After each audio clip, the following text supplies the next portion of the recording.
সম্রাজ্ঞী তুমি যদি তোমার সম্রাজ্ঞী তুমি যদি তোমার ভিডিওটা অন করে দাও তাহলে আমরা শুরু করে দেবো। Thank you. নমস্কার। আমরা আজকে আমাদের আরো একটা নতুন কে টক্স এর সেশনে আপনাদের সকলকে স্বাগত জানাই। আমরা যে কে টক্স এর সেশনগুলো করি গত বছর থেকে শুরু করেছিলাম। আমরা বিভিন্ন ক্ষেত্রে যারা কৃতি বাঙালি তাদের আমাদের মধ্যে নিয়ে আসি এবং আমরা তাদের সঙ্গে কথা বলি। তারা তাদের গল্প আমাদের সঙ্গে সামনে শোনান। আমরা এর আগে যোগেন চৌধুরী, পৃথিবী বিখ্যাত আর্টিস্ট চিত্রশিল্পী, পিসি সরকার জুনিয়র ম্যাজিশিয়ান, চন্দননগরের পিয়ালি বসাক পর্বতারোহী, এদের সঙ্গে কথা বলেছি এবং এর পরেও এছাড়াও অন্য আরো অনেকে আমাদের সঙ্গে কথা বলেছেন। আমাদের এর পরে আমরা এবছর কথা বলছি শ্রী সব্যসাচী চক্রবর্তী অভিনেতা, শীর্ষেন্দু মুখোপাধ্যায় লেখক, তসলিমা নসরিন লেখিকা এবং অনুপর্ণা রায় একজন চিত্র পরিচালক, যিনি ভেনিসে সম্প্রতি একটি আহ, বেশ ভালো পরিচালকের পুরস্কার পেয়েছেন। আজকে আমাদের যিনি বিশেষ অতিথি তার সঙ্গে কথা বলতে গিয়ে আমার একটু টেনশনই হবে, কারণ যার সঙ্গে কথা বলছি তিনি আমাদের আমাদের দীর্ঘদিনের পারিবারিক বন্ধু। এবং আমি যখন এখান থেকে দেশে যাই তখন আমার নিজেদের পরিবারের লোকজনের সঙ্গে ছাড়া যে কয়েকজন মানুষের সঙ্গে চন্দননগরে দেখা করি তার মধ্যে একজন হচ্ছে শ্রীধর কাকু। এবং কাজেই শ্রীধর কাকুর সঙ্গে এইরকম একটা ফর্মাল সেট আপে কথা বলাটা আমার কাছে একটু নতুন রকমের অভিজ্ঞতা। তা আমাদের যারা আজকে এখানে জয়েন করেছেন তাদের জন্য আমরা অনেকেই ছোটবেলা থেকেই বিভিন্ন জায়গায় পুজো দেখি।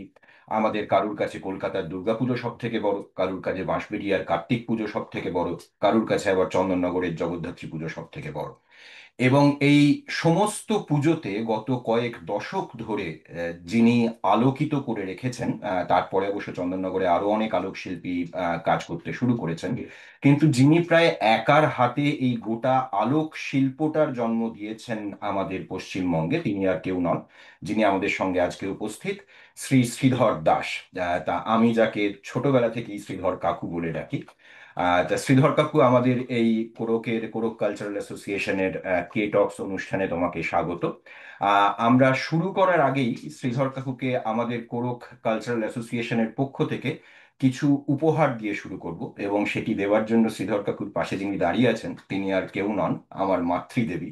কাজেই আমি মাকে বলবো একটু আমাদের তরফ থেকে ফুল এবং মিষ্টি দিয়ে শ্রীধর কাকুকে আমাদের এই অনুষ্ঠানে স্বাগত জানানোর জন্য।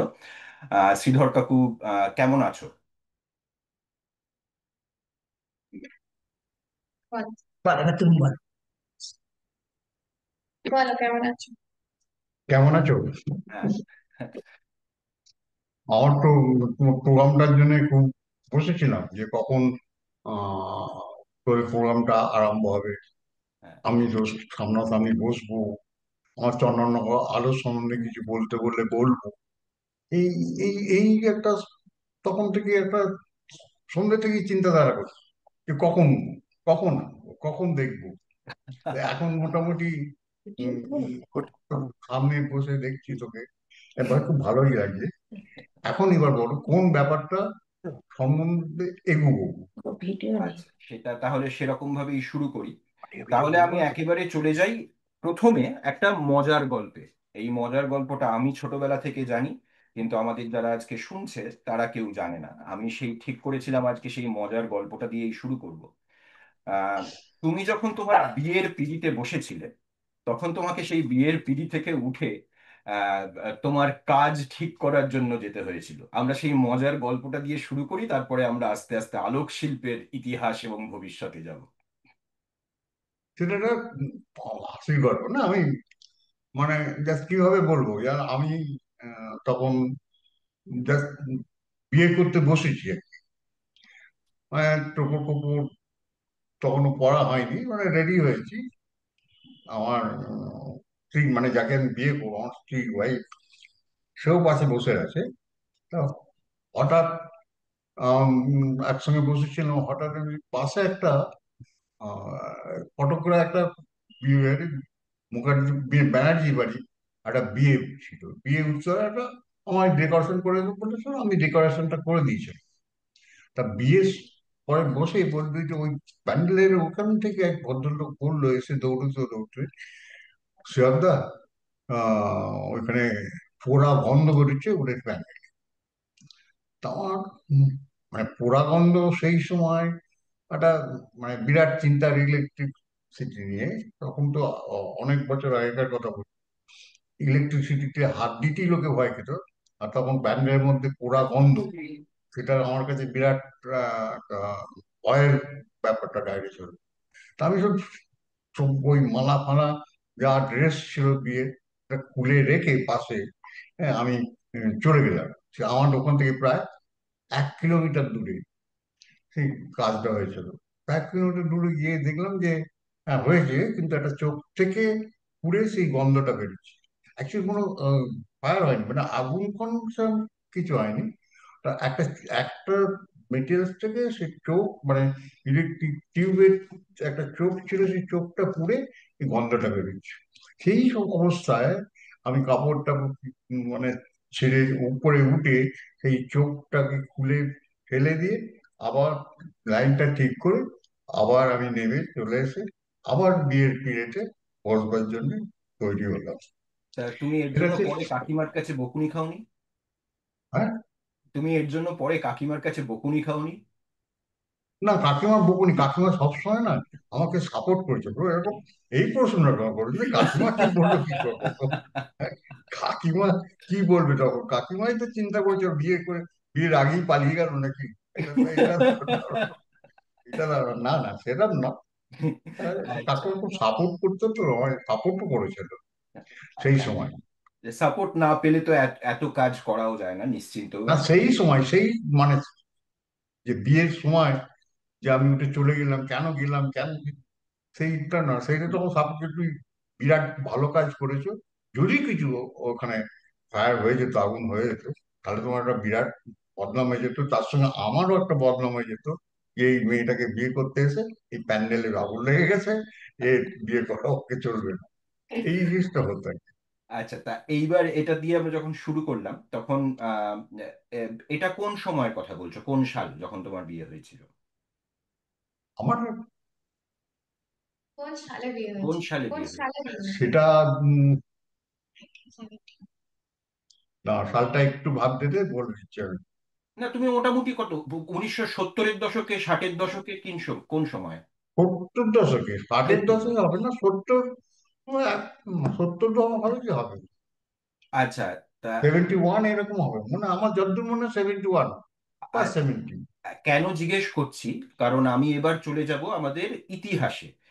তুমি যখন প্রথম শুরু করেছিলে কাজ, তখন দুর্গাপুজোয় যে লাইটিং হতো বা জগদ্ধাত্রী পুজোয় যে লাইটিং হতো, তুমি তো জগদ্ধাত্রী পুজো দিয়েই কাজ শুরু করেছো, তা সেখানে ঠিক কিরকম লাইটিং হতো তখন? তখনকার দিনে ধরলে আমরা যখন শুরু করেছিলাম, আমি তো আমার বিয়ের প্রশ্নটা তো শুনলি যে টিউবলাইট থেকে চোখ থেকে আগুন লেগেছিল। হুম। আর আমি যখন শুরু করেছিলাম ওই টিউবলাইট থেকেই, তখন পুজোতে টিউব জ্বলতো, বড় ল্যাম্প জ্বলতো, এই ইত্যাদি ল্যাম্প ফ্যাম্প জেলে একটা আলো করা হতো। বড় 1000 ওয়াটের ল্যাম্প একটা মূর্তির সামনে মেরে দিয়ে মূর্তিটাকে আলো করা হতো। আর প্রথম স্টার্ট। আচ্ছা, তারপরে তো তুমি। তারপর হ্যাঁ, আস্তে বলো, বলে আস্তে নাও। আস্তে চেঞ্জ হয়েছে, হ্যাঁ, আস্তে এবং আস্তে লাইটটা চেঞ্জ হয়েছে। চেঞ্জের যেমন ব্যাপারটাতেই আসছি। তা এই যে মনে করো টিউব লাইট থেকে যে অন্য রকম ভাবে আলো করা যায়, এটা তো মোটামুটি তুমি পথিকৃৎ ছিলে, শুরুতে তুমি শুরু করেছিলে, এই ভাবনাটা এলো কোথা থেকে? ভাবনাটা এলো কিন্তু আমি তো স্কুলে পড়তাম আর কি। তা স্কুলে পড়তাম, তো এই স্কুলে পড়ার সময় একটা মাথায় চিন্তা হলো। আমাদের স্কুলের হেডমাস্টার ছিলেন ললিত মোহন চ্যাটার্জি।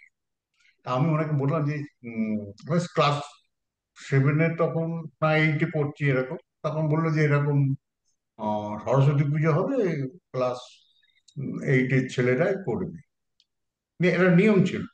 তা আমি তখন সেদিন গিয়ে বললাম যে এটা আমি করবে।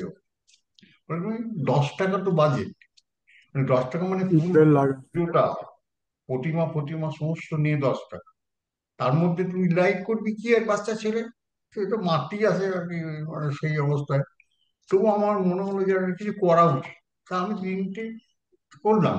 ওরা যখন অনেক করে করার পর করতেও দিল, তা তিনটে ওই বার্লি বলে একটা কোম্পানি ছিল, বাচ্চাদের খাওয়াতো গুলে, সেই বার্লির তিনটে কৌটো জোগাড় করে, তা আমি এই তিনটে টুনি আর কি, বড় বাচ্চাকে 100 ওয়াট বা 200 ওয়াটের বাল্ব তিনটে ঢুকিয়ে, আর পেছনে বসে তিনটে সুইচকে পেরেক মেরে রেখে, তিনটে পেরেকে তিনটে ওই পয়েন্ট হাত দিয়ে চেঞ্জ করেছিল, এই লাল, হলুদ, নীল, তিনটে কালার।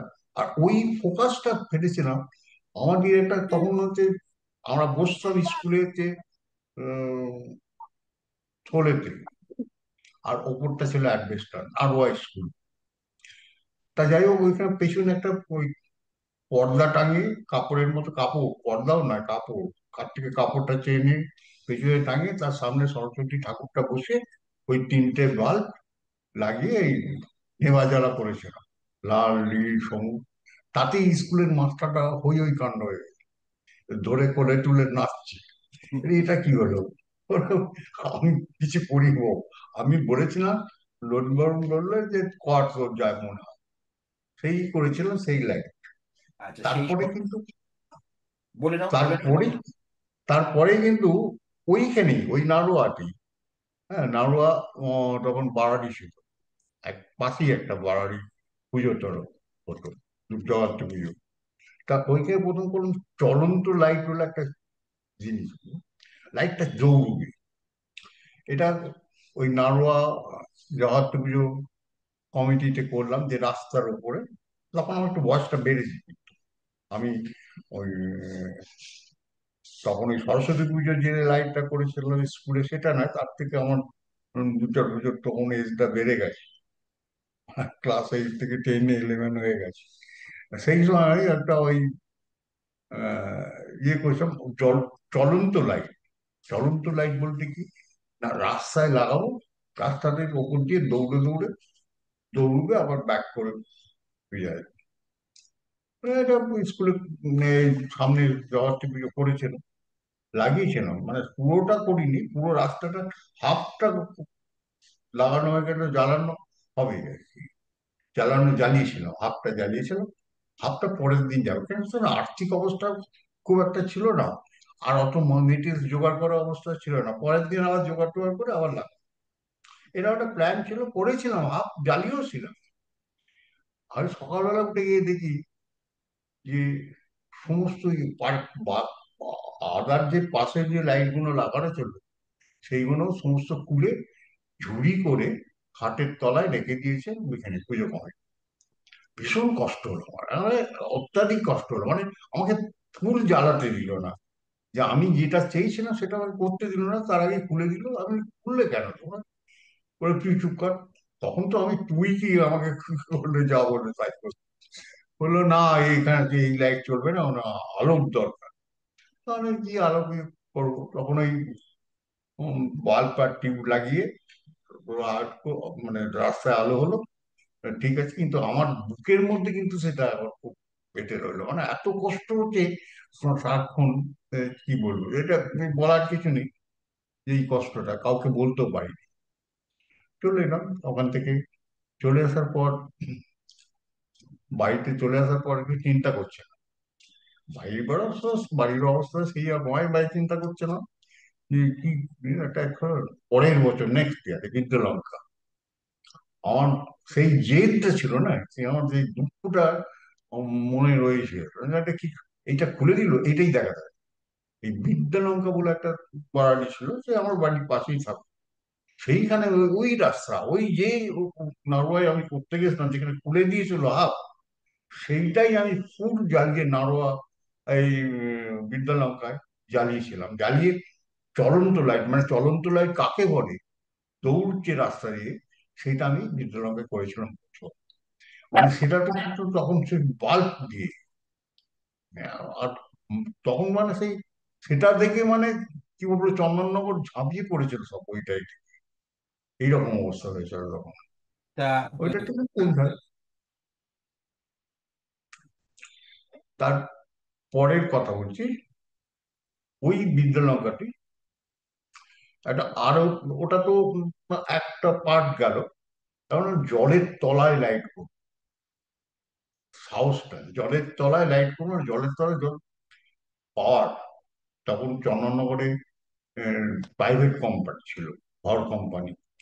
আর ভোল্ট ছিল তখন 220 ভোল্ট। আর সেইটা জলের মধ্যে জ্বলবে, মানে জলের মধ্যে ডুবি, মানে জল থেকে 4-5 ইঞ্চি ভেতরে বাল্বগুলো জ্বলবে। সেই বাল্বগুলো জ্বালার পর সেই বাল্বগুলো রানিং হবে। সেই বাল্বগুলো আবার তাতে নাম লেখা হলো বিদ্যালঙ্কার জয়াত্রী পুজো করে নাম লিখে জলে তলায় ভাসিয়ে দিয়ে জ্বালানো। সেটা নতুন ধরনের জিনিস, জলের মধ্যে আলো জ্বলবে, এটা তো ভাবতে পারিনি কেউ, যে জলের ভেতরে কি করে আলো জ্বলবে। সেটাই করেছিলাম, কিন্তু আমি চালিয়েছিলাম, সারা চন্দননগর দেখেছিল সেই লাইট। তারপর থেকে তো এই যে জলের তলা লাইট, মানে ওই জিনিসটাই আমি কলেজ স্কোয়ার করেছিলাম 12 বছর। মানে ডিজাইন পাল্টে আর কি, ডিজাইনটা পাল্টে 12 বছর আমি কলেজ স্কোয়ার করেছিলাম। এরকম চেঞ্জ হয়েছিল আস্তে আস্তে, আমি কিন্তু আমি সেটা খুব আসবো বড় লাগবে। আমি আসবো তারপরে আমি আসবো কলেজ স্কোয়ারের পুজোয়, কারণ পরে তো কলকাতার দুর্গাপুজো চন্দননগরকে ভাঙিয়ে শ্রীধর দাসকে কলকাতায় নিয়ে গেছিল, এবং দীর্ঘদিন তুমি কলেজ স্কোয়ারের পুজোয় আলো দিয়েছিলে। তা তোমার প্রথম কলকাতায় দুর্গাপুজোয় কোথায় লাইট দেওয়া? কোথায় লাইট? কোথায় প্রথম, কলকাতার কোন দুর্গাপুজোয় তুমি প্রথম লাইট করেছিলে? দুর্গাপুজোয় হুম। কলকাতার মধ্যে প্রথম দুর্গাপুজোর লাইট করেছিলাম কলেজ স্কোয়ারে। আচ্ছা। ক- এবং তারপরে সেখানে কিন্তু তুমি দীর্ঘদিন ধরে করেছো। দুর্গা দুর্গাপুজোর লাইট বলছে, কিন্তু হ্যাঁ। দুর্গাপুজোর আগেও কালী পুজো কলেজ করার আগে লাইট হয়েছে কলকাতায়। সেটা কিন্তু যেহেতু দুর্গাপুজো বলি, দুর্গাপুজোর কলেজ করা হয়েছিল, কিন্তু দুর্গাপুজোর আগে কলেজ করার ছাড়া আরো অন্য জায়গায় লাইট হয়েছিল। যেমন আমি বলছি পাইক পাড়া হয়েছিল একটা, হ্যাঁ, আর আমায় স্ট্রিটে হয়েছিল। এগুলো সব আগে ঘটনা, কলেজ করার আগে আমায় স্ট্রিট হয়েছিল, এটা কালী পুজো। আমার স্ট্রিট হয়েছিল, আমার স্ট্রিট হচ্ছে সীতারাম ঘোষ স্ট্রিট হয়েছিল। সীতারাম ঘোষ যে এখন আমাদের এখানে নাম করা ছিল, ফাটাকেষ্ট বলে পুজো হতো। আর আমার স্ট্রিট মানে সৌমেন মিত্র বলে পুজো হতো। আর কলেজ করা হয়েছে পল্টনাথ বলে পুজো। এই তিনটে কিন্তু কালী পুজো সব। দেখুন, আগে যে সব কালী পুজোই ম্যাক্সিমাম হতো, দুর্গা পুজোটা পরে হয়েছে, বেড়েছে। এই জন্য তো তখনই কালী পুজোই। আচ্ছা, আর কলকাতায় কলেজ স্কোয়ার ছাড়া তুমি আর হুম, কোন কোন পুজোয় আলো করেছো পরে? এগুলো বলা যাবে না, কেন বলতে গেলে এখান থেকে কলকাতা যত পুজো আছে সব গুনে গুনে বলতে হয়। মানে এত জায়গা লাইট করেছি, কলকাতা এমন কোনো জায়গা বাকি নেই যে বড় বাড়ার মানে বিগ বাড়ারই আমি লাইট করিনি, এরকম জায়গা নেই। যেমন কলেজ স্কোয়ার আছে, মোহাম্মদ আলী পার্ক আছে, উম, তারপরে আর কি বলবো, আমার স্ট্রিট এই ইয়ে আছে, আর সুব্রত মুখার্জি এন্ডালি। তারপরে একডালিয়া। সিঙ্গি পার্ক আছে, আদিবাড়িগঞ্জ আছে, মুদিয়ারি আছে, বকুল বাগান আছে, কত বলবো না, শেষ হবে না। বহু নেই, বড় যত দুর্গাপুজো বড় কাজ বাড়ি, চিনতো না তো তখন, চিনতো না। আমি এক জায়গায় একবারে দুটো তিনটে করে কাজ করতাম, আর অন্য কেউ ছিল না যে চন্দননগরের লাইট করতে যেত। তা এই যে আহ, তুমি, আমরা শেষ যেটা শুনলাম তুমি জলের তলায় আলো করেছিলে বিদ্যালঙ্কায়, সেটা ওটা বিশাল বড় হিট হয়েছিল। কিন্তু সেইখান থেকে যে আলোর মাধ্যমে গল্প ফুটিয়ে তোলা, একের পর এক গল্প হচ্ছে, আমি এরকমও দেখেছি, এবং এইটা আমার তো আমার মনে আছে এখনো, অমর্ত্য সেন যেবার নোবেল পেলেন, তোমার একটা লাইট প্যানেল তুমি করেছিলে, যেখানে ওপরে রবীন্দ্রনাথের ছবি, নিচে অমর্ত্য সেনের ছবি, এবং লেখা জয়তু নোবেল জয়ী বঙ্গ সন্তান। তা এবং সেইখানে যে রবীন্দ্রনাথের ছবি এবং অমর্ত্য সেনের ছবি লাইট দিয়ে ফুটিয়ে তোলা, এবং আমরা দূর থেকে দেখে অ্যাকচুয়ালি কেউ বলে না দিলেও বুঝতে পারতাম যে ওটা রবীন্দ্রনাথ এবং ইনি অমর্ত্য সেন। যে এই যে এত সূক্ষ্ম কাজ, সেইখানে বিবর্তনটা হলো কি করে? মানে শুরুতে ওই জলের তলায় লাইট করলে, দৌড়নো লাইট করলে, এবং তারপরে যে এই যে আর্টিস্টিক শৈল্পিক জিনিসগুলো ফুটিয়ে তোলা আলোর মাধ্যমে, এই বিবর্তনটা ঠিক কোন সময় হলো? এই পরিবর্তনটা কিরকম হলো তখন, মানে একটা জিনিস আমি বলছি, এই যে আগেটা আমি একটু আগেই চলে যাচ্ছে, হ্যাঁ? আগে যেমন আমাদের একটা সিঙ্গেল প্যাটার্ন টাইপ, একটা জাহাজ, একটা সিঙ্গেল, একটা ক্রিকেট খেলছে, এরকম একটা সিঙ্গেল সিঙ্গেল।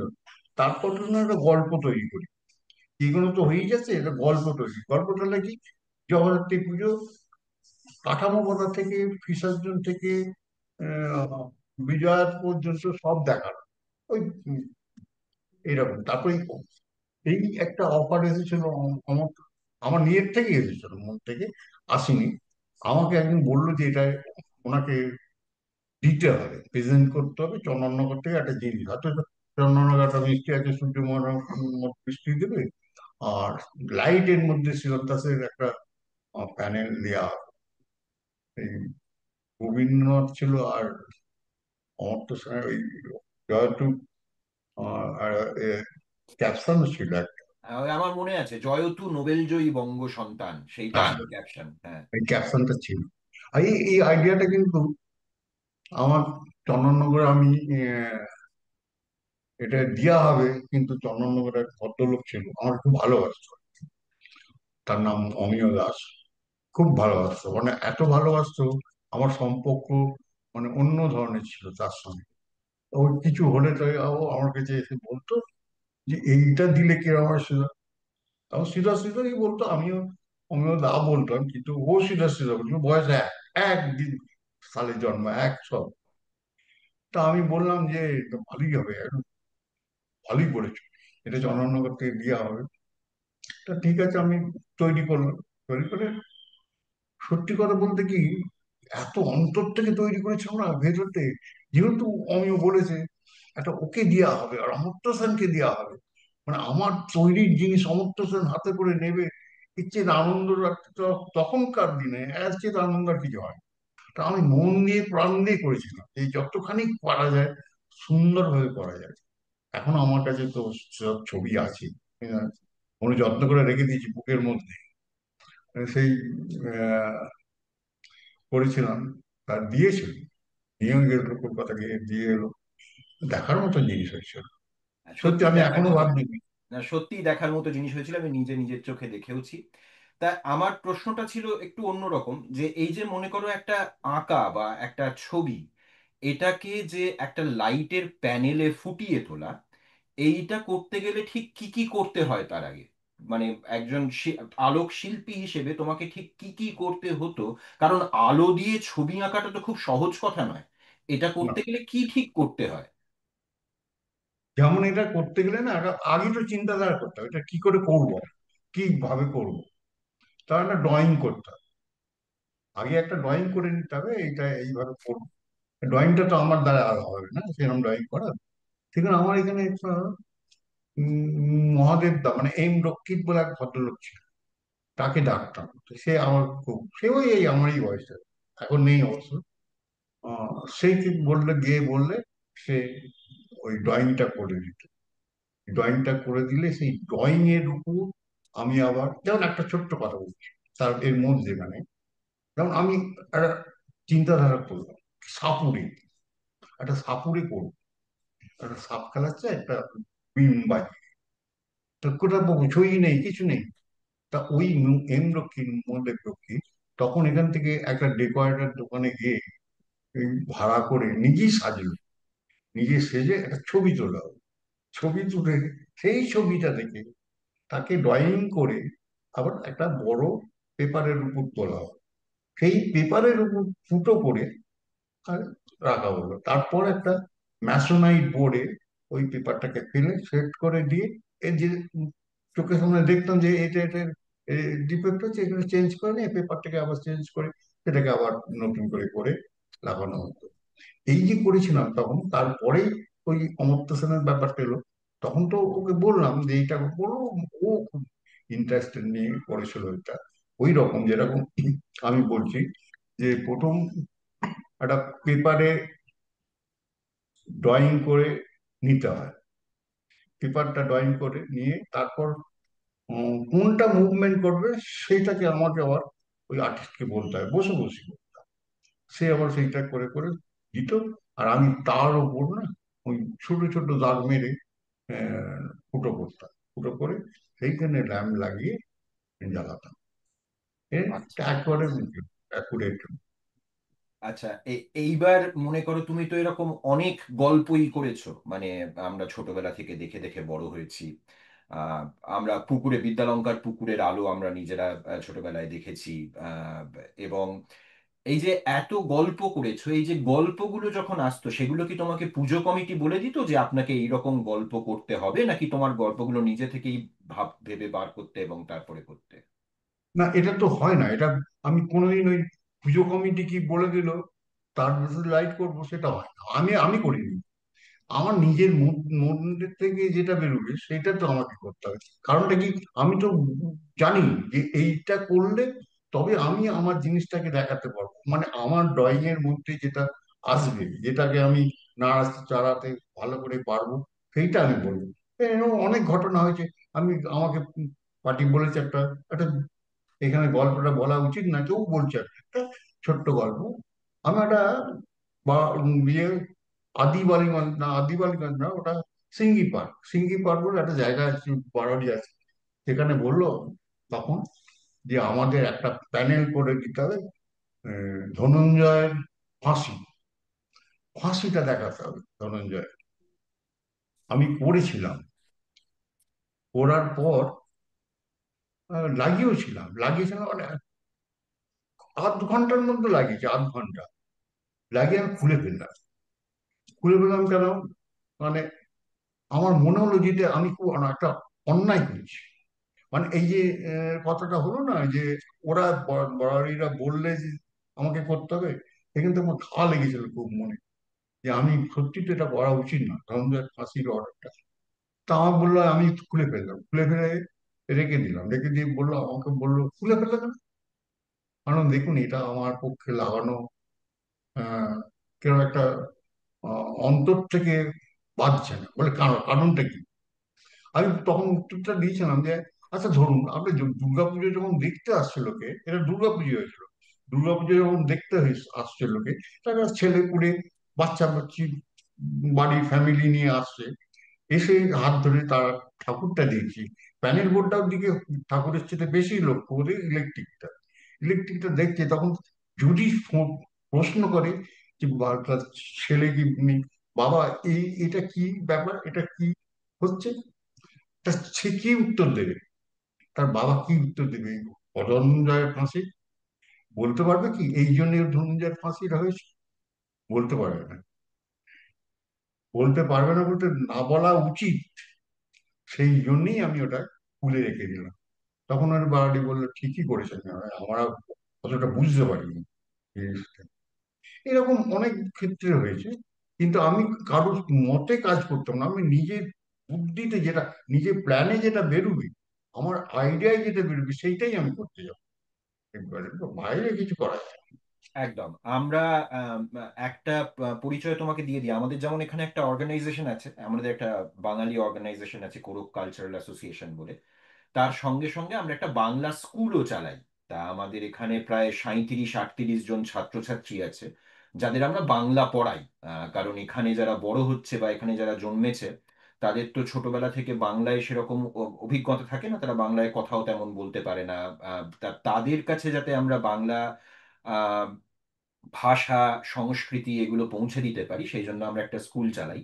এবং এই যে আমরা যে কে টক্স আমরা বাংলার বিভিন্ন কৃতি মানুষকে নিয়ে আসছি, তাতে আমাদের সেই ছাত্রছাত্রীরাও অনেকে যোগ দেয়। কারণ তারাও জানতে চায় যে আমাদের পশ্চিম বাংলা থেকে হোক, বাংলাদেশ থেকে হোক, আসাম থেকে হোক, ত্রিপুরা থেকে হোক, যারা বাঙালি আছেন, তারা যারা বিভিন্ন ক্ষেত্রে খুব ভালো কাজ করেছেন, তাদের গল্পটা কি। তা আমাদের একজন ছাত্র এখানে আছে একজন, তা সে আমাকে আমাকে তোমাকে জিজ্ঞেস করার জন্য একটা প্রশ্ন পাঠিয়েছে। আমি নিজে সেটা জিজ্ঞেস করব না। সৌম্য, তুই যদি একটু ইধান্তকে ভিডিওটা অন করে দিস এবং মাইক্রোফোনটা আনমিউট করিস, তাহলে ইধান্ত নিজেই জিজ্ঞেস করতে পারে শ্রীধর কাকুকে। প্রশ্নটা বলতে কিরকম প্রশ্ন? ও ও করুক, তারপরে আমি তোমাকে বলছি।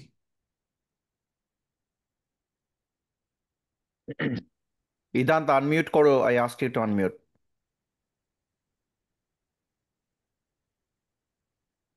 Wait, wait, হ্যাঁ, তো দেখতে পাচ্ছি, ধান বল। the question. ও যতক্ষণ প্রশ্নটা বার করছে ততক্ষণ ইধান্ত হচ্ছে আমাদের স্কুলেরই একজন ছাত্র, ও 13 বছর বয়স। ইধান, তুমি তোমার প্রশ্নটা করো। Hmm. How has technology from your time evolved to this era? ওকে, তো ওর প্রশ্নটা হচ্ছে, তো প্রযুক্তি যেটা তোমাদের সময় যখন তুমি শুরু করেছিলে, যেটা বলছিলে টিউব লাইট থেকে, এবং এখন এখন তো অনেক কিছু হচ্ছে, ড্রোন দিয়ে আলো করা হচ্ছে। তারপরে এই সময় এর যে বিবর্তনটা, এই পরিবর্তনটা ধাপে ধাপে, সেটা ঠিক কিভাবে হলো? লাস্ট, এখন শেষ সময়। তার আগেতে এলইডি এসেছিল, এলইডির আগে টর্চের ল্যাম্প এসেছিল। তারপর গাড়ির হেডলাইটের ল্যাম্প এসেছিল। এখন জুম হয়েছে, তারপর লেজার এসেছিল। লেজার এখনো চলছে এখন। লেজারের পর এখন ড্রোন এসেছে। ড্রোনের এখন তো এটাই চলছে, ড্রোন। ওটা তো সুবিধা আছে না, একটা শ্যাডোর উপর লাইট হয়। ওটা একটা শ্যাডোর উপর, আমি একটা শ্যাডো পেলাম, সেটাকে চেঞ্জ করে যায়। আস্তে আস্তে লাইটটা জ্বলা যাবে জানি এটা একটা আমি পড়েছিলাম সেটা আহ, কলকাতাতে একটা। ওরা এটা নিয়ে খুব টক্কটক্কি হয়ে গেল, যে ওই লেজার শো করেছিল। লেজার শো, মমতা শঙ্কর তখন লিখেছিল, এই যে লেজার শো, যে ওই পর্দাটা উড়ে উড়ে চলে গেছিল, সেটা লেজারটা কমপ্লিট হয়নি। ওয়ার্ল্ড কাপ খেলা, উনিশশো ওটা ছিয়ানব্বই লেজারে সালে দেখা। উনিশশো ওটা ছিয়ানব্বই লেজার সালের ওয়ার্ল্ড কাপ ফাইনাল মিস মনে করে, আছে, হ্যাঁ, সেটা সেমিফাইনাল। আর চালাতে পারেনি। তা আমাকে তখন ওই ওই পেপার, অনেক পেপারই তখন লিখেছিল, এটা কেন চন্দননগরে শ্রীরাম দাসকে দেওয়া হলো না, লেজারের চেয়ে ভালো। অ্যাকচুয়ালি ওটা ভালো না, তাই ঠিক লেজারের চেয়ে ভালো সম্ভব না, কিন্তু আমি করে দিয়েছিলাম। পুরো সেটটাই আমি করে দিয়েছিলাম। এটাও কলেজ করে লাগিয়েছিলাম। সেটাও তো অদ্ভুত টাইপের হয়েছিল। এখন এই ছবিগুলোই আমার কাছে আছে, আর নাটক যে জিনিস না। আহ, সেই লেজারের বদলে যে চন্দননগরের লাইটও লেজারের মতন করা যায়, সেটা আমি কিন্তু দেখেছি যে লেজারের চেয়ে ভালো করা যাবে। লেজার তো পারিনি সাইড আমাদের ওয়ার্ল্ড কাপে, সব পর্দা পর্দা উড়ে গেল সব। আমি দেখছি ব্যাপার। তা এখন লেজারের পরে তো বিভিন্ন টাইপের লাইট চলে আসছে। এখন ড্রোন চলে এলো না এখন, সেও তো সেই আকাশে এই ভাতা লাইট, তাই না? সে নানা রকম ছিল, এটা রবীন্দ্রনাথ থেকে আগে বিবেকানন্দ হয়ে গেল। কিন্তু তাতে কোনো চেঞ্জ হলো না। আর তো প্রশ্নে চেয়ে দেখতাম তখন, এই যে চেঞ্জ আস্তে আস্তে আসছে। আমার তার আমার বিভিন্ন দিক। আমার মনে আছে, এবং এটা আমাদের দর্শকদের জন্য, তা আমি যখন কোথাও গিয়ে লাইটে কিছু একটা দেখতাম, আমার এখনো মনে আছে, আমি একবার লাস ভেগাসে গিয়ে, লাস ভেগাসের যে ওল্ড লাস ভেগাস, সেখানে যে ফ্রেমন্ট স্ট্রিটের উপরে আলোর ছাউনি আছে, তা সেইটা দেখার পরে আমি গিয়ে শ্রীধর কাকুকে বলেছিলাম, শ্রীধর কাকু, আমি এটা দেখে এসেছি, স্ট্র্যান্ড রোডে আমাদের যে চার্চের সামনের জায়গাটা আছে, ওরকম যদি একটা ছাউনি করে সেখানে আলো করা যায়, এবং তো সেরকম তো আমাদের দেশে আর্থিক অবস্থাও তো ভালো নয়, কিন্তু এরকম বোধহয় তুমি কয়েক জায়গায় করেছো পুজোয়, যেখানে ওপরে প্রায় চাঁদোয়ার মতো করে এবং তার মধ্যে আলো হয়েছে। চাঁদোয়ার মধ্যে আলো করে এখন আমি করা যাবে, করা যায়, এখানে করা হয়েছে। যেমন একটা সিলিং, এক্স্যাক্টলি। চাঁদোয়ার মধ্যে যদি এখানে সিলিং, একটা রাস্তার উপর একটা সিলিং করে দেওয়া হলো, আলো দিয়ে সিলিং করা। এবার উপরে যখন চাইবো, সিলিং এর মধ্যেই বা সিলিং এ ভাসছে। আর কি হয় যে এইগুলো আমি প্রথম দেখেছিলাম, কিন্তু ইয়েতে দেখেছি, আহ, লন্ডনে দেখেছিলাম সিলিং এর আলোটা করা। ওটা দেখেছি আমি চন্দ্রকোটে। এখন সব জায়গায় সিলিং লাইট এখানে হয়, এখানে যেরকম এই পায়রা উঠতে উঠতে চলে যাচ্ছে চারিদিকে, তারপর আবার ওটা হরিণ দৌড়ুচ্ছে, সিলিং এর উপর ভাষা সব লাইট। এই চন্দননগরে হয়, এখন সিলিং করা করা যায় এখানে, এটা কোনো তুমি অসুবিধা। লন্ডনের কথা বললে, কাজেই আমি এবার আমাদের দেশ ছেড়ে একটু বিদেশের দিকে রওনা দিই। তোমার বোধহয় সব থেকে উল্লেখযোগ্য বিদেশে কাজ হচ্ছে বেলফাস্টে তুমি যে ময়ূরপঙ্খী নৌকো ভাসিয়েছিলে, সেটা কি আমি ঠিক বলছি? মানে বিদেশে, বিদেশে। বিদেশে ফাউন্ডেশন আমার যখন চন্দননগরে এক কলকাতায় একজন ভদ্রলোক থাকতো, আপনি নাম শুনেছেন যেন, তাপস সেন। তাপস সেন হচ্ছে আমাদের লাইনের লোক না, কিন্তু সে হচ্ছে থিয়েটার লাইনের একটা মারাত্মক লোক। তাপস সেন একদিন বললো, আমার বাড়িতে এলো শ্রীধর, জানি না আমার নামটা তখন এমন হয়ে গেছে না, তখন শ্রীধর শ্রীধর বলি সবাই, তাপস সেনও দৌড়ে আসছে শ্রীধর বলে। সে এসে বাড়িতে বসে বললো, একটা কাজ করে দিতে হবে। আমি বললাম, তুমি দৌড়ে দৌড়ে আসছো, কি কাজ? বললো এরকম রাশিয়া থেকে একটা কাজ আছে, রাশিয়ায় করে দিতে হবে। সেটা হচ্ছে ইন্ডিয়ান ফেস্টিভ্যাল। ইন্ডিয়ান ফেস্টিভ্যালটা রাশিয়ায় হবে, তিনটে জায়গা হবে, তাসখান, লেনিনগ্রাড, মস্কো, তিনটে জায়গা হবে, 3 মাস। তা আমি বললাম, হ্যাঁ ঠিক আছে, আমি করে দেবো। এখানেও কিন্তু ওই একই প্রশ্ন আসছে, বলে করে দেবো। আর ডিজাইন হচ্ছে রাজীব গান্ধী নিজে ডিজাইনটা করে পাঠাচ্ছে। বলে ঠিক আছে। 8টা না 10টা বোধ হয় প্যানেল, 20 ফুট বাই 10 ফুট এক একটা প্যানেলের সাইজ। এটা রাশিয়ার রোডের উপর লাগানো এক একটা জায়গা। তা আমার তো শুনে চিন্তাধারা এটা, আমি এখান থেকে গিয়ে রাজশাহী লাইট করবো, তাও রোডের উপর, কি করে বাঁশ, কি করে জানিয়ে নাকি ব্যাপারটা। আমি তো বলেই দিলাম করে দেবো, ঠিক আছে করবো। লাইটের 10টা করে দিল। ওটা কি ডিজাইন দিল, একটা ময়ূর, একটা আলপনা, একটা হাতি, এরকম সব ডিজাইন করে দিল। ইজি, খুব ইজি ডিজাইন, মানে সব ইন্ডিয়ান ওপরই ওটা করতে হচ্ছে। করে দিলাম, কিন্তু আমি বাবুদাকে বললাম, দাদা এর মধ্যে একটা বাদ দাও না, একটা আমি নিজে প্ল্যানে করি। বললো তারপর যা হয়েছে আমি যে বুঝে নেবো। তা আমি একটা আমার প্ল্যানে করি। যাই হোক, সেটা ওই ময়ূরের পাখাটা আস্তে আস্তে খুলছে, আস্তে আস্তে বন্ধ হচ্ছে, ময়ূরটা পা দিয়ে হেঁটে চলে যাচ্ছে। এটা আমি করেছিলাম আমার বই। আর সেটা বোধহয় এখনো, আমি জানি না, মনে হচ্ছে এখনো আছে। ব্যাস, এই আমার ওই প্যানেলটা। আর ওই কাঠের রোলার, যেটা দিয়ে আমরা ওই নাড়াচাড়াটা করতাম, সেই যে ফায়ারিং, মানে একটা রোলারের উপর একটা প্লেট মেরে তাকে ঠেকিয়ে যে ফায়ারিং হচ্ছে, আগুনটা জ্বলছে, মানে সেইটা। এক তো সেটা যখন প্রথম লাগাইছে, ওইটা দেখে তো আমরা যেখানে ভোট দিই তার তো আশপাশের লোকজন গেলে দৌড়ে পালায় পাশে। ওই অনেকখানি গিয়ে সেখান দিয়ে যাচ্ছে ভয়েতে, যে কি ইলেকট্রিসিটি এরকম রাস্তার মধ্যে আলো জ্বলছে। তা সে একটা একটা জিনিস। এই আমার যে প্যানেলটা করেছিলাম, সেটা সত্যি দেখার মতো হয়েছিল, ভালো হয়েছিল। ছিল অনেকদিনই ছিল, করেছে সবগুলোই ছিল, কিন্তু এটা একটু এক্সট্রা অর্ডিনারি হয়েছিল, আলাদা জিনিস।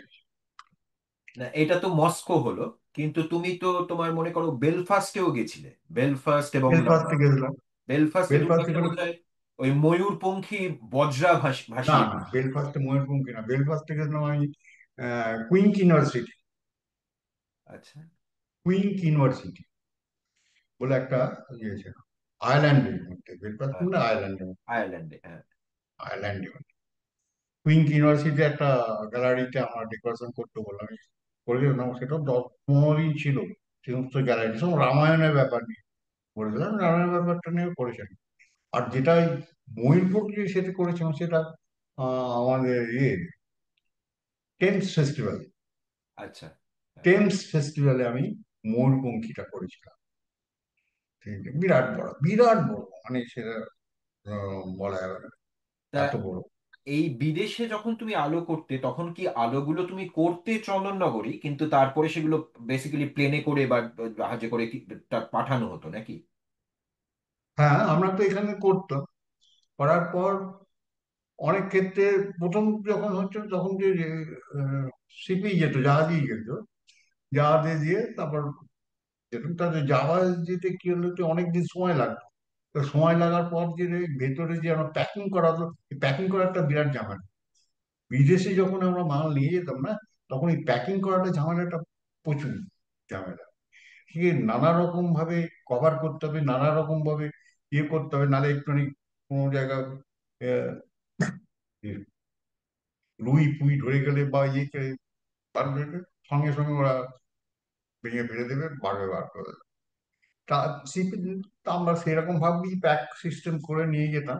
তারপর নিয়ে ফ্লাইটে নিয়ে যাওয়া বেশি ভালো, ফ্লাইটেও নিয়ে যেতাম। বাট বেশিরভাগ ফ্লাইটেই গেছে, জাহাজে গেছে দুবার, দুবার বোধ হয়, না, দুবার কি তিনবার গেছে, কিন্তু ফ্লাইটে অনেকবার গেছে, 4-5 বার গেছে ফ্লাইট। আচ্ছা, আমি এবার আবার আমাদের অডিয়েন্সের প্রশ্নের দিকে চলে যাব। আমাদের অর্গানাইজেশনেরই যে সাধারণ সম্পাদিকা, তার দুটো প্রশ্ন আছে। সহেলি, তুই যদি তোর ভিডিও অন করে প্রশ্নগুলো করিস। নমস্কার, আমি সহেলি। আর আজকে কোরক কালচারাল অ্যাসোসিয়েশনে যুক্ত হওয়ার জন্য সত্যি ধন্যবাদ। শুভ বিজয়া। আমাদের তো দুর্গাপুজো চলে গেল, কিন্তু আর এখানে লাইট ছাড়াই দুর্গাপুজো হয়। এখানে বা জাস্ট একটা কোথাও গিয়ে দুর্গাপুজোর মূর্তি থাকে এবং পুজো করা এবং বন্ধুদের সাথে আড্ডা মারাটাই আমাদের এখানে আনন্দ। লাইট ছাড়াই দেখে আসি। আমি কলকাতায় বড় হয়েছি, চন্দননগরে আমাদের দাদা আছে, তার কাছ থেকে অনেক কিছু শুনেছি লাইটের। আহ, অবশ্যই কলেজ স্কোয়ারের লাইট এসব দেখেছি।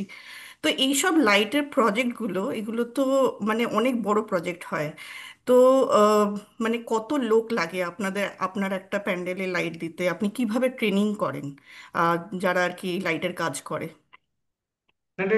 গ্রুপ কতগুলো লাগে সেটা হচ্ছে ম্যান পাওয়ার লাগার নির্ভর করছে কাজের উপর। এই কত বড় বাড়ির পুজো, কত বড় প্যান্ডেল, তার উপর ম্যান পাওয়ার। কিন্তু আমাকে ম্যান পাওয়ার জিজ্ঞেস করলে তো আমি বলবো আমার কাছে কতজন, কারণ আমাদের 220-25 জন এমনি চাকরি করতো না, আমার ভাইয়ের মতনই ছিল ওরা। চাকরি করার বা কাজ করা, এই কথাটা আমি বলতে আমার খুব খারাপ লাগে। সেই জন্য বলছি আমার ভাইয়ের মতনই সব, তারা থাকতো, কাজ শিখতো, বাইরে বিদেশ থেকেও এসে কাজ শিখতো, শিখে আবার চলে চলে যেত, এইরকম ধরনের লোক। কারণ কোনো জায়গায় 15টা, কোনো জায়গায় 20টা, কোনো জায়গায় 25টা, এক একটা বাড়ারির মধ্যে এটা ডেকোরেশন করতে গিয়ে লাগে।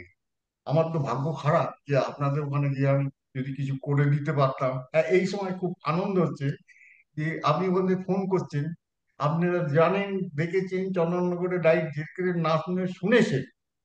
আর আমি কিন্তু মন থেকে বলছি যে কবে আপনাদের ওখানে দেখাতে পারবো, সেটা একটা জানি, মানে চিন্তাধারা করছি যে কি করে দেখাতে পারবো। তা আমি আপনার তখন যখন, আপনার থেকে অনেক ছোট, আমাকে তুমি বলবেন। আপনি না না, বলবেন। শোনো না, আমি সহেলি কেন, আমার থেকেও সহেলি আমার থেকেও ছোট, ফলে তুমি নিঃসন্দেহে তুমি বলতে পারো। আমার আমার বলতে গেলে আনন্দটা কোথায় যে তুমি এই ফোন করছো, তুমি জানতে চাইছো, এটা তো আরো বেশি আনন্দ। যে চন্দননগরের লাইট সম্বন্ধে তোমার কতটা ইন্টারেস্ট আমি বুঝতে পারছি। যে কি আমারও তো খুব ইচ্ছা করছে যে তোমাকে এখন মনে হচ্ছে যে সামনে যদি তোমার একটা পেতাম, তাহলে কিছু করে দেখাতাম যে এটা দেখো, এই দেখো। কিন্তু এখন তো সেই সুযোগটা এখানে নেই। এই যে সুযোগটা আছে, এটাও বড় কম সুযোগ নয়। আমাদের যে আলো দেখা বা তোমার সঙ্গে আমার কথাবার্তা হচ্ছে, আমি কতটুকু হয়তো ভুল, আমার বয়স হয়ে গেছে, তো তোমাকে যখন বললো যে যে খুব ছোট, সেমনি আমার হচ্ছে 84 বছর বয়স। আমার অর্ধেক কথা আটকে যায়, অর্ধেক বলতে পারি না, অর্ধেক মাথায় থেকে যায়। তা সত্ত্বেও বলতে হচ্ছে, কেন আনন্দের চিত্তে বলতে হচ্ছে যে তুমি একটা বাচ্চা মেয়েই বলবো যে যখন পরিচয় বললো বাচ্চা মেয়ে, তুমি আর করতো, তোমার যে কিছু করতে পারলাম না তোমার জন্য, কিছু দেখাতে পারলাম না, এটা একটা খুব আফসোসের ব্যাপার, যেটা কিছু দেখাতে পারো। যদি কোনোদিন হয়, ভবিষ্যতে যদি কোনোদিন হয়, কোনো একটা জিনিস তৈরি করে আমি তোমার ওখানে পাঠাবো, একদম, যে ছবি একদম, হোক, যাই হোক, আর একদম। সেইটাই থেকে যাবে। না, আমি যদি কখনো পারি গিয়ে আপনার ওখানে চন্দননগরে, আমি তো সবসময় যাই না পুজোর সময়, যদি আমি যাই আমি গিয়ে দেখে আসবো নিশ্চয়ই। কিন্তু হ্যাঁ, কলেজ স্কোয়ার এইসবের লাইটিং তো আমি দেখেছি। এখানে ক্রিসমাসের লাইটিং হয় এখানে। নিউ ইয়র্কের রকফেলার সেন্টারে ক্রিসমাস ট্রি গাছের ওপর অনেক লাইটিং করে, কিন্তু আমি যা কলকাতায় দেখে এসেছি তার ধারে কাছে কিছু আসে না। তাই যা পারি ছেলেকে দেখাই, কিন্তু ওকে বলি যে এটা আমরা যা দেখে এসেছি তার ধারে কাছে কিছুই নয়, আমাদের ওখানে আরো অনেক কিছুই দেখা যায়। হ্যাঁ, আম, হ্যাঁ। আমাদের কলকাতার লাইট তোমাদের ওখানে লাইট অনেক তফাৎ আছে। যেমন আমি যখন প্রথম কলকাতায় রাইড করতে গেছিলাম, ওই কলকাতা বলছি, আয়ারল্যান্ডে, তখন আমারও যেটা হয়েছিল আর কি, যে ওরা যে তোর ভেবেছিল যেটা এই লাইটটা কি করে সম্ভব হয়, আয়ারল্যান্ডে যে লাইটটা করছি কুইক ইউনিভার্সিটির মধ্যে, ওরা তো সেই একই ভাবে ভেবেছে যে আজকে যে তুই ভাবছিস যে চন্দননগরের লাইট আরো অনেক উন্নত হয়, অনেক দেখতে ভালো, অনেক কিছু হয়, তখন কিন্তু এই জিনিসটাই কিন্তু আয়ারল্যান্ডের লোকেরাও ভেবেছিল। মানে আয়ারল্যান্ড কুইন্স ইউনিভার্সিটির ছাত্র, কুইন ইউনিভার্সিটির সব মেয়ে ছিল, তারাও আশ্চর্য এই লাইট গুলো চন্দননগর থেকে এসে কি করে করছে আর আমরা কোথায় করে আসি। তারাও তো এটা ভেবেছে, ভেবেছে, নাহলে এই চন্দননগর থেকে এত পয়সা করে এত শিপে এত মাল নিয়ে যাচ্ছে সম্ভব? এই তখন কিন্তু আমার একটা ইয়ে ছিল কি যে আমি পয়সা নিয়ে কাজ করবো বলে যাইনি, পয়সা উপায় করবার জন্য আমি কিন্তু ওইসব কাজ করতাম না। আমি ভাবতাম যে আমাদের চন্দননগরের একটা সুনাম হবে বা ভারতবর্ষের একটা সুনাম হবে, সেই জন্যই আমি যেতাম। আমার আর ইন্টারেস্ট ছিল না যে পয়সা উপায় করতে হবে না। আমি কোনো জায়গায় এত বাইরে যে দিন কাজ করেছি, এত জায়গা, কোনোদিন কোনো জায়গা বাইরে কোনো এত অ্যামাউন্ট দিতে হবে তারপর যাবো সেরকম হয়নি। আমাদের যা ইচ্ছা তাই দিও, আমার খরচাটা উঠতেই হবে, এইরকম ভাবে আমি কাজ করতাম। আমি কোনোদিন, সত্যি কথা বলতে, আমি ওই ওই বাইরের দেশে পয়সা দিয়ে কাজ করি, বাইরের দেশে চন্দননগরে ছাড়া আমি মনে হয় ইন্ডিয়ান যে কোনো জায়গায় কোনো বাদ নেই আমি কাজ করিনি। কোনো জায়গায় খুব একটা পয়সার জন্য আমি দৌড়িনি, তাহলে একটা বিরাট কিছু হয়ে যেত। দৌড়িনি আমি, বিল্লা টিল্লার মতন হয়ে যেতাম। যে পয়সা সেটাতে নিয়ে দৌড়। একটা কোয়েশ্চেন হঠাৎ করেই মাথায় এলো, যে তাহলে কি বোম্বেতে গণেশ চতুর্থী পুজোতেও আপনি কি কখনো লাইটিং দিয়েছেন? কোথায়? বম্বেতে গণেশ পুজোতে। হ্যাঁ, বম্বে দিয়েছি, শিবাজি পার্ক। আচ্ছা আচ্ছা। প্রথম লাইট করেছিলাম শিবাজি পার্কে। তখন ওখানে ছিল আমি দেখেছি সচিনকে ওখানে প্র্যাকটিস করতে দেখেছি, মিঠুনকে ওখানে দেখতে দেখেছি। উম, শিবাজি পার্কে কাজ করতাম, সেটা হচ্ছে একটা বেঙ্গলি ক্লাব। হ্যাঁ হ্যাঁ। শিবাজি পার্কের মধ্যে বেঙ্গলি ক্লাব বলে একটা ক্লাব ছিল, ওরা আমাকে নিয়ে যেত ওখান থেকে আচ্ছা ক্লাবে আচ্ছা। করে। তো এখন সায়ন্তনদার সাথে তো আপনার কথা হচ্ছিল যে অনেক রকম লাইট দিয়ে গল্পের অ্যানিমেশন করেছেন, আর আপনি কাজ করেন, বোঝাই যাচ্ছে যে আপনার নিজের স্যাটিসফ্যাকশনের জন্য। তো এই অ্যানিমেশন গল্পগুলোর মধ্যে আপনার সবচেয়ে কোনটা ফেভারিট, মানে কোনটা সবচেয়ে আপনার নিজের কাজ করে স্যাটিসফ্যাকশন হয়েছে, যেটা আপনি মানে বলতে চান? মানে কোনটা বলবো বলো তো, সবটাই তো মনে হয়, সে তো নিশ্চয়ই। সবটাই মনে হয়। আর তারপরে মনে হয় যে কিছুই করতে পারলাম না, যেটা মন থেকে চাইছে সেটা হলো না। একটা একটা দিক ভাবলে হয়, এটা করা করলে ভালো হতো, এটাই আমার জীবনে সবচেয়ে ভালো জিনিস, ভালো করেছি। আবার একটা দিক মনে হয় যে সত্যি কি আমি করতে পারলাম? আমি তো না, আমি তো আমার যতখানি দেবার কথা আমি দিতে পারিনি, আমার যতখানি করার কথা আমি করতে পারিনি, হয়তো কিছুটা বাদ রয়ে গেল, কিন্তু মন থেকে চায় করবো এটা। আচ্ছা, অসম্ভব। আমরা তো ছোটবেলা থেকে আমাদের দুর্গাপুজোর নস্টালজিয়ার অনেকটাই নির্ভর অনেকটাই জুড়ে আছে হচ্ছে আহ, এই লাইটের পেছনে। শ্রীধর কাকু, একটা প্রশ্ন। চন্দননগরের আলো বলতেই যার নাম প্রথমেই আসে তিনি হচ্ছেন শ্রীধর দাস।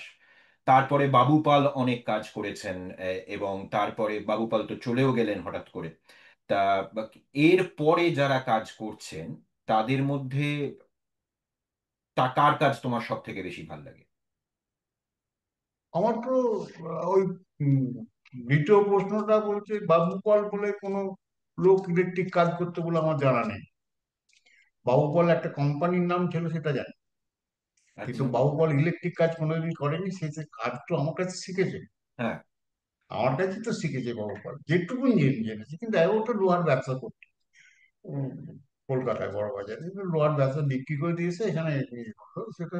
যাই হোক, সে আর কোম্পানির নাম তো শুনেছিলাম বাবু পাল। কিন্তু ইলেকট্রিক, এই তৃতীয় প্রশ্নটা যেটা, যে এখন কোনটা ভালো লাগে, এখন কিন্তু আমি একটা ছেলেকে, কয়েকটা ছেলে ভালো উঠছে এখন এই ইলেকট্রিক কাজের মধ্যে, মেকানিক্যাল কাজটা ঢোকাচ্ছে। মেকানিক্যাল কাজটা যখন ঢোকাচ্ছে তখন আরো ভালো লাগছে। এই জন্য পিন্টু মুখার্জি বলে একটা ছেলে আছে, এই খুব ভালো কাজ করছে। মানে আমি আটকালকে আমার কাছে আসি জানতে, জিজ্ঞেস করে, আমি বলেও দিই। তারপরে চিকু বলে একটা ছেলে আছে, সেও ভালো কাজ করছে চন্দননগরে।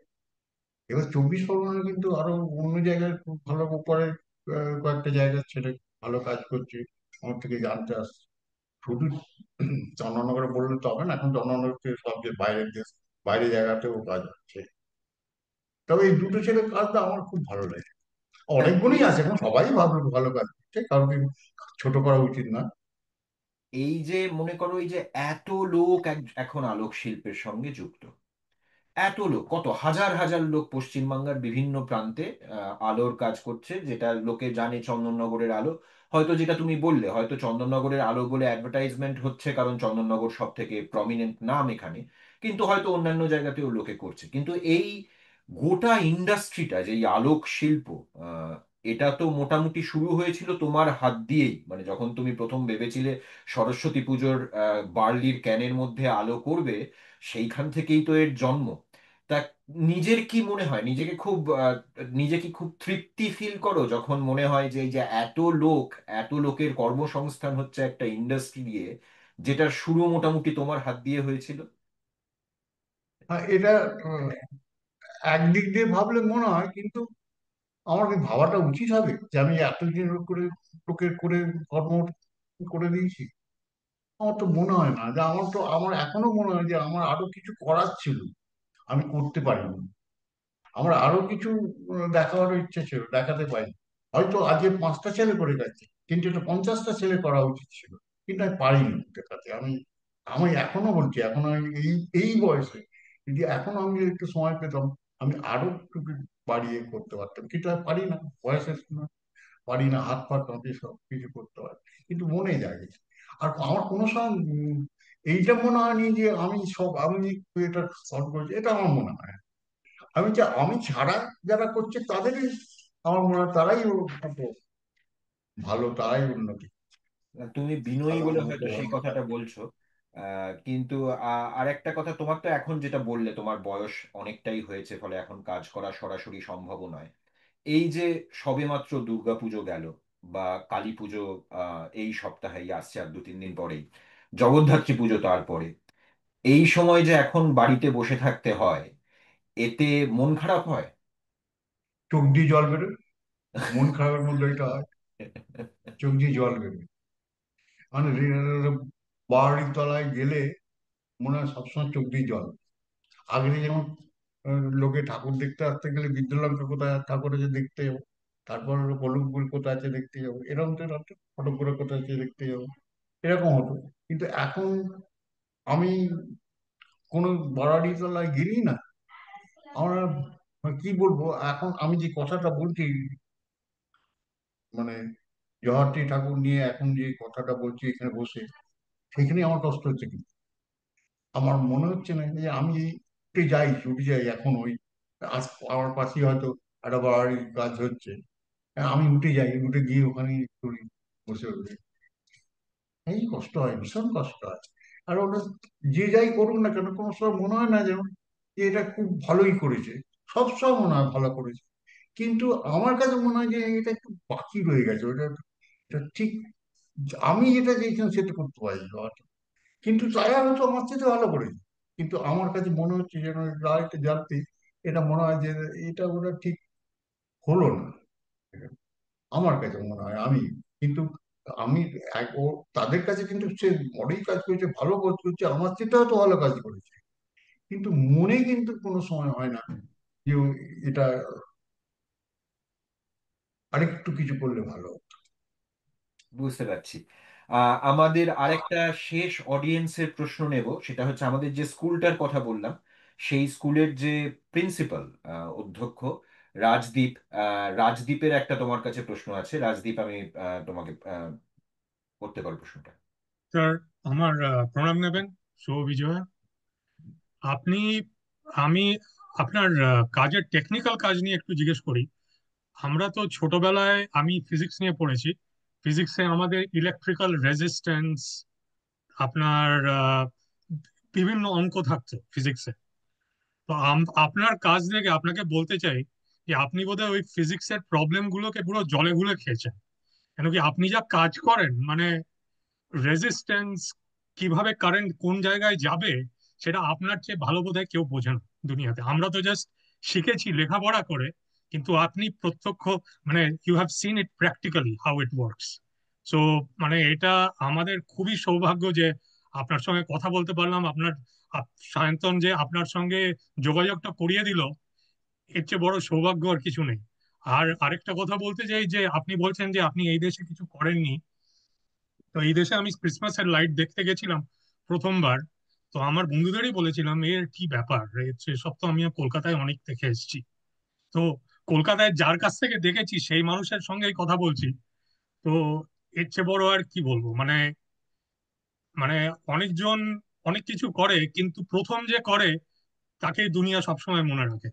যেমন সু- 10,000 রান ক্রিকেটে অনেকজন মেরেছে, কিন্তু সুনীল গাভাস্কারকে এখন সবাই মনে রেখেছে। তো আপনি সবসময় আমাদের কাছে শ্রদ্ধেয় হয়ে থাকবেন। সো এটাই বলার জন্য, আর কিছু না। Thank you. আচ্ছা, রাজদীপ ধন্যবাদ। শ্রীধর কাকু, বুঝতেই পারছো সবার কিরকম অনুভূতি এখানে।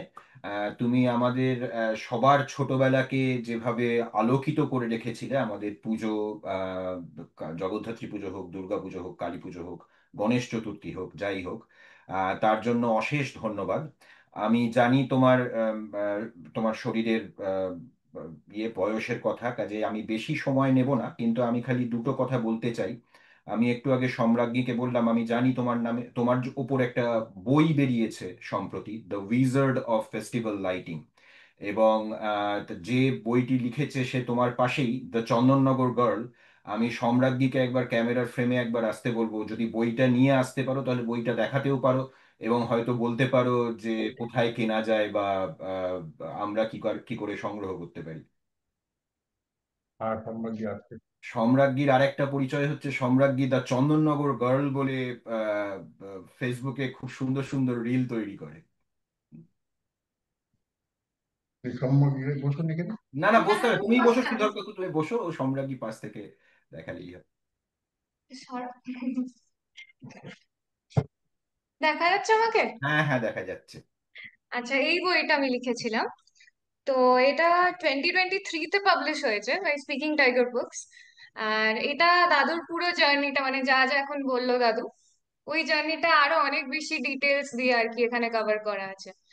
From the beginning to like the present moment, এখন যে এই জায়গায় ইন্ডাস্ট্রিটা আছে, কোত্থেকে সেটা শুরু হয়েছিল, the origin story of the elimination industry basically. আরেকবার বইটা ধরবে সম্রাজ্ঞী, এটা। একটু করে করে। Thank you. আচ্ছা, বইটা অ্যামাজনে পাওয়া যায় সম্রাজ্ঞী? হ্যাঁ, বইটা তো অ্যামাজন, ফ্লিপকার্ট সব জায়গাতেই পাওয়া যায়। আচ্ছা, থ্যাংক ইউ। আর মা কি এখনো আছে না চলে গেছে? কারণ মাকেও একবার ফ্রেমে আসতে বলছিলাম এই তোমাদের তো এখানেই একসঙ্গে, আছে। যাতে আচ্ছা, একসঙ্গে ছবি তোলা যায়। সম্রাজ্ঞী ফ্রেমেই থাকো, একসঙ্গে তিনজনের তাহলে ছবি তোলা হয়ে যাবে। এটা এখানে আছে। মাঝখানে। শ্রীধর কাকুর সে লাইট লাইট দিয়ে ইয়ে দিয়ে সুইচ টিপে পুঁথিঘর উদ্বোধনটা ও বললি তো? হ্যাঁ, সেটাতেও আমি আসছি। সেটা একটা গল্প বলে তাহলে শেষ করব আমাদের আজকের অনুষ্ঠান, সবাই স্ক্রিনশট নেবার পরে বলিস। আমি একটা গল্প বলি। তা আমাদের ওখানে চন্দননগরে একটা আহ, বইয়ের আহ, বিপণী তৈরি হচ্ছিল, পুঁথিঘর ঘর বলে। তা সেই পুঁথিঘর উদ্বোধনের সময় এসেছিলেন বিখ্যাত সাহিত্যিক মহাশ্বেতা দেবী। এবং তখন পুঁথিঘরটা ছিল আমাদের, যেখান থেকে উদ্বোধন হচ্ছিল সেটা হচ্ছে রবীন্দ্র ভবনের ভেতরে। আমরা এখন এগুলো ভাবি যে এটা এমন কি এই কথাগুলো, কিন্তু যে সময়ের কথা বলছি আজ থেকে প্রায় 20-25 বছর আগেকার কথা। তা মহাশ্বেতা দেবী তখন রবীন্দ্র ভবনের হলের মধ্যে দাঁড়িয়ে আছেন, এবং পুঁথিঘর হচ্ছে রবীন্দ্র ভবনের বাইরে বেশ খানিকটাই, প্রায় মাঝখানে 200 মিটার মতো, 200 মিটার না হলেও 100 মিটার মতো হয়তো জায়গা আছে। তা তখন শ্রীধর কাকুকে বলা হয়েছিল এরকম কিছু একটা করতে যার মধ্যে একটা অভিনবত্ব থাকবে। এবং শ্রীধর কাকু যেটা করেছিলেন, মহাশ্বেতা দেবী ওই স্টেজে দাঁড়িয়ে, এখন তো কোভিডের পরে বিশেষ করে লোকে অনেক এরকম করে ফেলেছে, কিন্তু সেই সময় মহাশ্বেতা দেবী স্টেজে দাঁড়িয়ে একটা সুইচ টিপেছিলেন এবং তাতে বেশ খানিকটা দূরে পুঁথিঘরের দরজা খুলে গেছিল। মহাশ্বেতা দেবী খুব শিশুর মতো আনন্দ পেয়েছিলেন তাতে, এবং কাজী শ্রীধর কাকু এরকম অনেক কাজ চন্দননগরের জন্য করেছে। এবং পুজোর আলো তো আমরা সবাই দেখেছি। আর আজকে আর সময় নেব না, আমি শ্রীধর কাকুর অশেষ ধন্যবাদ শ্রীধর কাকু আমাদের এই কে টক সেশনে জয়েন করার জন্য। বিজয়ার প্রণাম নিও সকলকে, আমাদের বিজয়ার শুভেচ্ছা জানিও। ভালো থেকো। এবং আমরা এইটার ভিডিও রেকর্ড করেছি, আমরা যখন ইউটিউবে এটা পাবলিশ করব তখন আমি সম্রাজ্ঞীকে পাঠিয়ে দেবো, তখন তোমাদের সময় সুযোগ হলে দেখতেও পারবে। তোরাও ভালো থাকিস, ঠিক আছে, ভালোভাবে দিন অনেক চালা। অনেক ধন্যবাদ। নমস্কার। নমস্কার। ব্যাস আমার কাজ শেষ।